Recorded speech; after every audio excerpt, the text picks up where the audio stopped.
huge amounts of money everywhere. There wasn't all these things, and we just didn't have a whole bunch. And the more and more I think about it, I think, gosh, I had some health issues as a child. I had an eye problem. I had a tumor on an ankle bone as a kid that had to be worked on. And there's no way my parents had any money to pay for any of that. And I look at that and I think, well, how do we do it? How do we get by? We weren't Medicaid. My dad worked, you got a family of 6, 7, I guess, and, a $40,000 a year income. And you're looking at that thinking, well, that's a hard way to stretch it for a household. And there were many times it was a $20,000 a year income. And you go through that and you think to yourself, gosh, you didn't qualify for poverty level, but you lived like it from time to time. You had all these things, and you had health issues that you needed things. I remember my brother got his tonsils out. He broke a collarbone. I know that I had health issues with my ankle that I'd fractured multiple times, and they found the tumor, and I had my eye issue. All right, well, Shriners took care of me. I remember that for sure. And I remember the Shriners taking care of me. I remember going into the hospital and the hospital having programs in place for people. Now, is it the best? No, but it's misleading, in my opinion, to be out there touting, how, look, we got all these people that are now uninsured. They're all going to die. That's what I hear. I was reading the news that, well, we got 24 million people now that are probably going to die because they don't have access to health care. That's the biggest bunch of crap I've ever heard in my life. All right? They have access because that's how our system's designed. That's why you have charity groups and groups that give money. I give away thousands of dollars a year now at this stage of my life because I can. And I give it away to charities that are, I think, valuable and that have purpose. I love the concept of Shriners. I love the concept, of children's hospitals and things of that nature and giving back to the community. It doesn't have to be financial. You can do it on your own personally. But it's always amazed me how they can twist an angle for something. It doesn't matter which side you're on. They're both going to twist it. But it's just this idea of you're twisting something that's not really true. And then we as individuals have to listen to the media and news stations and papers and try and somehow decipher what's reality out of extreme right and left. All right, well, what is reality? Our healthcare system sucks. That's reality. Okay, is it better than some places in the world? Yes. If you have a catastrophic injury, you're in the best country in the world to have it go wrong. Because our doctors are brilliant.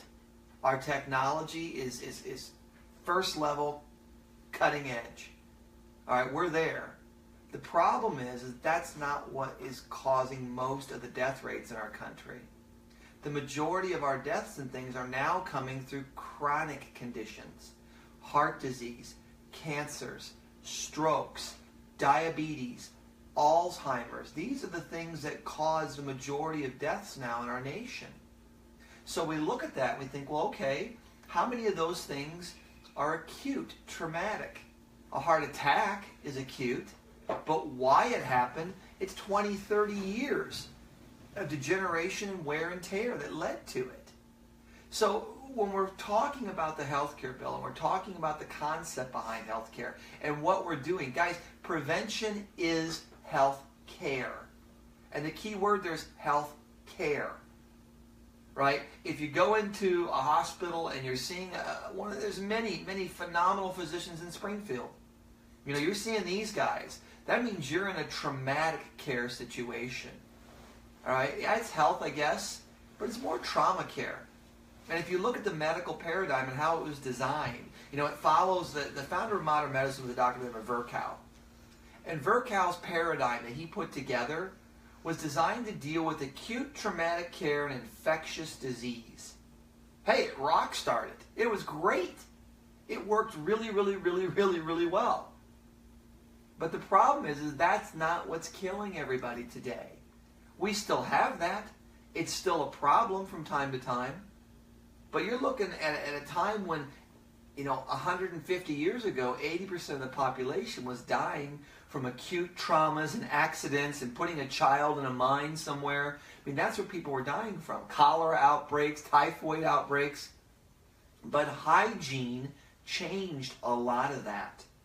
OSHA laws, labor laws, work laws changed a lot of that. You went from 16 and 12-hour workdays down to 8. You didn't allow little 10-year-old kids to be working in a coal mine. You switched all that up. Farm equipment got much, much safer as time went on. And those are good things. That's where technology's been a big advantage to us. The problem is that we have this model that's designed to handle acute traumatic care. But now we're trying to force that same model to deal with chronic degenerative. And it doesn't work. That's what we're seeing. The analogy I use when I do talks, and I like doing talks. They're fun. I've done several in the last month. To get out in front of a group and help them go through and understand what's going on and why it's going on. It's really a great thing to be able to share that message. And one of the analogies I always use, I look at the little kid's ball, the shape sorter ball that every little 1, 2, 3-year-old child has. And you all remember, right? It was colored, it was blue and red, and you had circles and stars, and maybe a square and a rectangle, and you had to get the yellow shape and push it in there, okay? Medicine owns, and they own the circle. That is their piece. You walk into their office with a circle problem, it is a home run. It's acute, traumatic, infectious. They got it.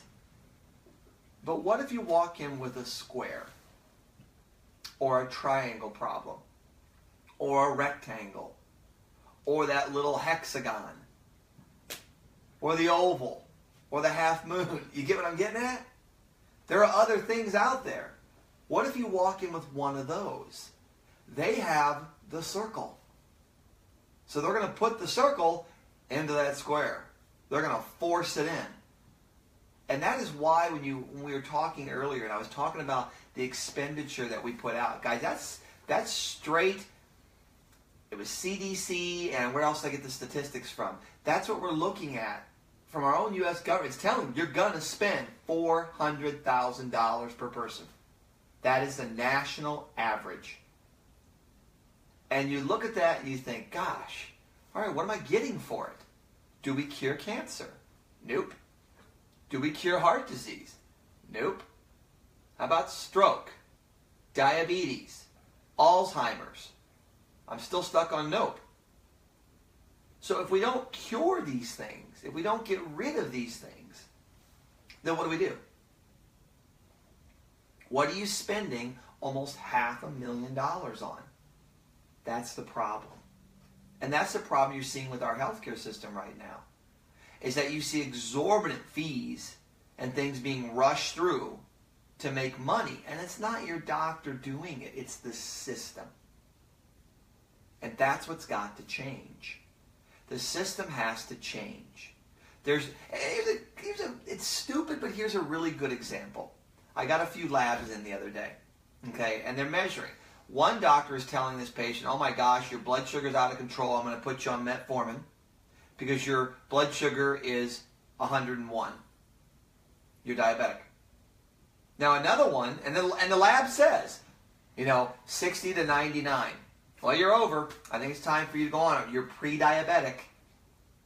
Now I get another lab from another patient that comes in. Their range was 60 to 110. You can't even standardize a lab? How has one got lower values than another? How is cholesterol in one area different than another? How is blood pressure acceptable in one part of the country, but it's different if you live in another? It makes no sense. And if you just standardize things and say, look, here's what it is. 120 over 80 is normal.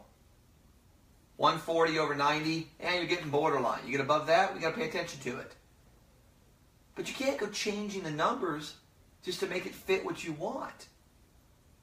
And that's where you're starting to take, science and healthcare, and you're throwing that out for junk.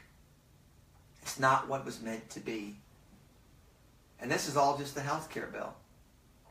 Now, a new study found out this week that we have a water crisis on our hands. Shocking as that goes. I know how I've done with water talking about it on air, so I got to be a little careful there. Here's the rule, guys. You buy a water filter or you become a water filter. That's how it works. All right? I don't care if it's a Brita, a Pure, a Zero. You can get a whole house one like I have. You can do whatever you have to do, but you buy a water filter or you become a water filter. New research coming out this week. found out that it's a Natural Resources Defense Council is saying that, gosh, it's unbelievable. How many million? We have a tap water crisis is what they're reporting. That 70% of the violations affect smaller communities because they don't have the money to do it. 77 million is what they're reporting. People are drinking water that is unsafe for them to be drinking. 77 million. The majority of it was lead, arsenic, chemical contaminants that are coming through the water, and mainly in smaller communities. 10,000 or less. Because they don't have the money to pay for upgrades. And as things have worn out, you know, you look at that, you think, oh, is that really a big deal? Do we really care? Does it matter? I don't know. One more thing for you, just on how water affects things. I saw in the news here that in England they had the last killer whale, female killer whale, pass away. She got caught in a net. And they took her out, obviously, after she passed away, and they started examining her. And they noticed that the level of toxins, PCBs, things that inhibit endocrine function, growth, intelligence, were 700 times above the normal limit in her body. And she lives in the ocean. And you look at how large the ocean is.